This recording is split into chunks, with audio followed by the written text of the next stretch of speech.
بسم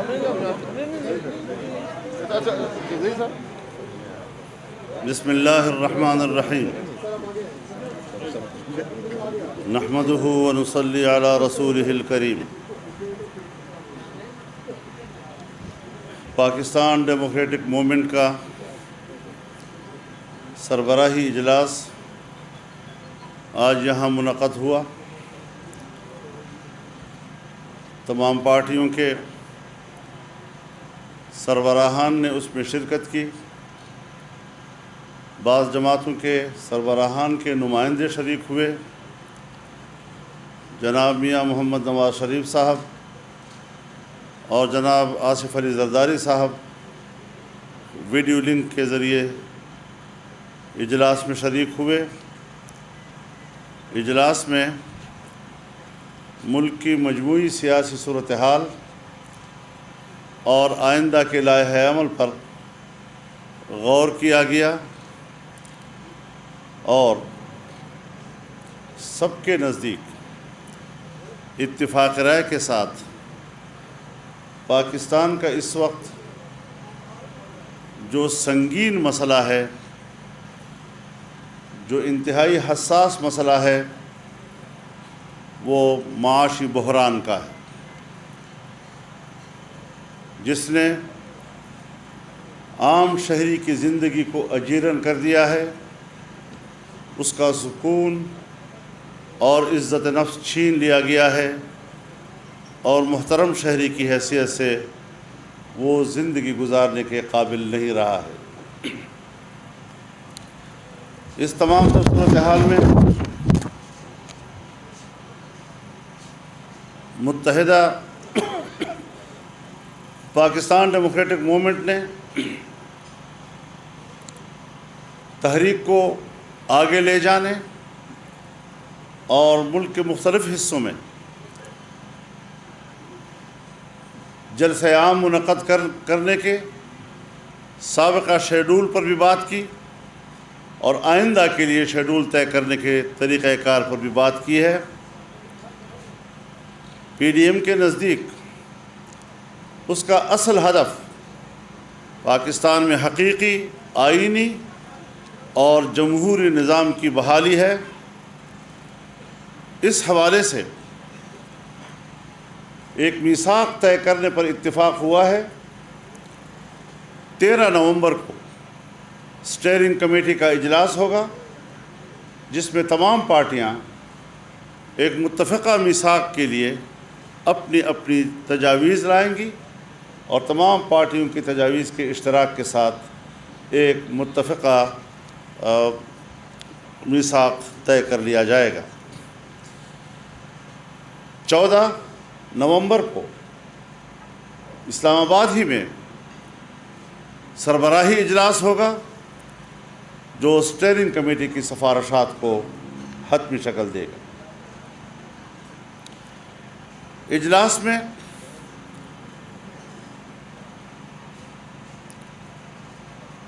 انیس اکتوبر کو کراچی میں مقامی ہوٹل کے اندر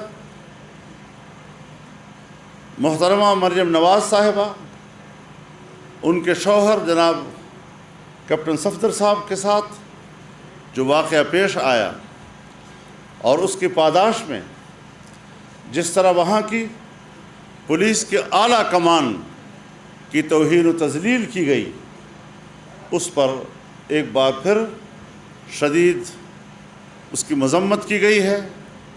اور پھر اس کے بعد آرمی چیف کی سطح پر مداخلت ہوئی، کیونکہ پولیس کے تمام افسران نے صوبے میں چھٹی پر جانے کا فیصلہ کر لیا تھا اور ان کو یہ کہا گیا تھا کہ ہم ایک تحقیقاتی کمیٹی بنائیں گے جو 10 روز کے اندر سفارشات پیش کرے گی، لیکن آج 3 ہفتے ہو رہے ہیں، اس کے کسی قسم کی ابھی تک رپورٹ سامنے نہیں آ رہی۔ کیوں نہیں آ رہی اور اس حوالے سے کس بنیاد پر تاخیر کی جا رہی ہے؟ تو اس حوالے سے بھی تشویش کا اظہار کیا گیا اور پولیس کے ساتھ روا رکھے گئے ناروا سلوک کی شدید الفاظ میں مذمت کی گئی ہے۔ آج کے ہمارے اجلاس میں پاکستان کے وزیر داخلہ اعجاز شاہ کے بیان پر بھی احتجاج کیا گیا، جس میں انہوں نے ایک طرف اعتراف کیا ہے کہ ماضی میں عوامی نیشنل پارٹی کے قائدین اور ان کے اراکین جو قتل کیے گئے، شہید کیے گئے، وہ کیوں شہید کیے گئے تھے، اور آج آنے والے دنوں میں پھر مسلم لیگ کو دھمکی دی ہے کہ اگر وہ اس روش پہ جائے گی تو پھر ان کے لوگ بھی قتل کیے جائیں گے۔ اعتراف ہے ریاست کی سطح پر کہ پاکستان میں اصل دہشت گرد کون ہے، سیاسی جماعتوں کے قائدین اور ان کے معزز اراکین کو نشانہ بنانے والے اصل قوتیں کون ہیں، فرنٹ پر دہشت گردوں کو رکھتے ہیں، اور در حقیقت اس کے منصوبہ بندی ریاست کی سطح پر کیوں ہوتی ہے، اس کو بھی ہائی لائٹ کیا گیا اور اس پر شدید الفاظ میں اس کی مذمت کی گئی ہے، اور یہ طے کیا گیا ہے کہ اگر کوئی بھی دوسرا حادثہ ہوتا ہے یا پی ڈی ایم کے جلسوں میں کوئی واقعہ ہوتا ہے تو پھر ہمیں تحقیق کی ضرورت نہیں ہوگی، ہمیں اس میں جرم کرنے والی شخصیات کا اور اداروں کا پتہ چل گیا ہے، یہی ان کے آئندہ کے لیے ذمہ دار ہوں گے۔ فارن فنڈنگ کیس کا فیصلہ کیوں زیر التوا ہے؟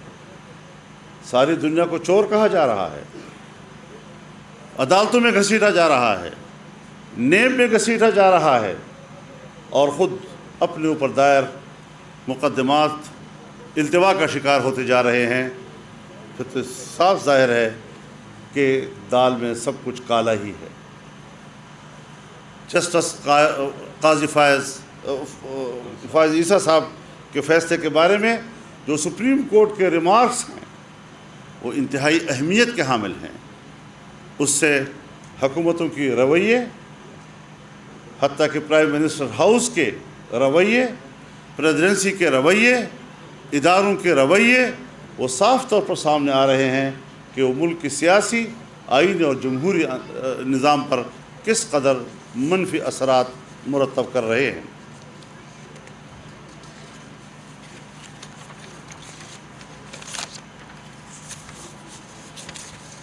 تعجب کی بات یہ ہے کہ اپوزیشن جماعتوں کے قائدین کے خلاف آئے روز مقدمات دائر کیے جا رہے ہیں، لیکن عاصم باجوہ صاحب اور جہانگیر ترین صاحب کے کرپشن کے بارے میں اٹھنے والے سوالات پر خاموشی یہ موجودہ حکومت کی طرف سے کرپشن کو تحفظ دینے کے مترادف ہے۔ اجلاس نے جنگ گروپ کے چیف جناب میر شکیل الرحمان صاحب کی گرفتاری پر انتہائی تشویش اور افسوس کا اظہار کیا ہے۔ اس گرفتاری کو ایک ناجائز اور میڈیا کے خلاف کارروائی قرار دیا ہے، ان کی زبان بندی اور گلا گھونٹنے کے مترادف قرار دیا گیا ہے، اور ان کی رہائی کا مطالبہ کیا ہے۔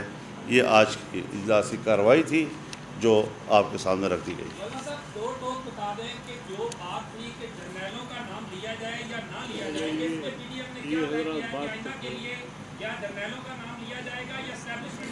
یہ کوئی مسئلہ نہیں ہے، آپ میڈیا نے اس کو مسئلہ بنا دیا ہے۔